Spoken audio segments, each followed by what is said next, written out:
മക്കളെ, നിങ്ങളോടൊരു കാര്യം പറയാനുണ്ട്. ഇത് 3 ലക്ഷം രൂപയുണ്ട്. നിങ്ങൾക്ക് 6 മാസം സമയം തരാം. ആരാണോ ഇത് ഇരട്ടിയാക്കി കൊണ്ടുവരുന്നത് അവർക്ക് എന്റെ പേരിലുള്ള 10 സെന്റ് സ്ഥലവും ബേക്കറി സ്വന്തം.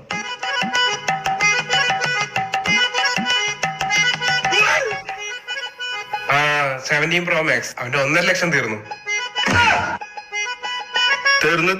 ഗോൾഡും കൂടി എടുത്തപ്പോ അവന്റെ ബാലൻസ് വട്ടപൂജയായിട്ടുണ്ടാവും. ഇവനെന്താ മണ്ടനാണോ? ഇനി നമ്മൾ തമ്മിലാണ് മത്സരം. 6 മാസത്തിന് ശേഷം.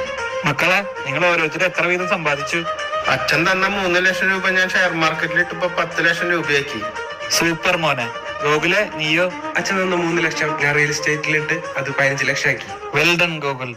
വിഷ്ണു, നീയോടാ? എത്രയാ നിന്റെ ബാങ്ക് ബാലൻസ്? എന്താ നീ മിണ്ടാതിരിക്കണ്? ഇത്ര നാളായിട്ട് നീ എന്താ ചെയ്തേ? തന്ന പൈസയൊക്കെ ദൂരത്തടിച്ച് കളഞ്ഞാ? ഒന്നില്ലെങ്കിൽ ഇവന്റെ കൂടെ ഒന്ന് റിയൽ എസ്റ്റേറ്റിലെ കാര്യങ്ങൾ നോക്ക്, അല്ലെങ്കിൽ എന്റെ കൂടെ വാ, ചെലവിനുള്ള ഞാൻ തരാം. മര്യാദക്ക് നീ നിന്റെ ചേട്ടന്മാര് പറയണ കേട്ട് നടന്നോ? ഒരു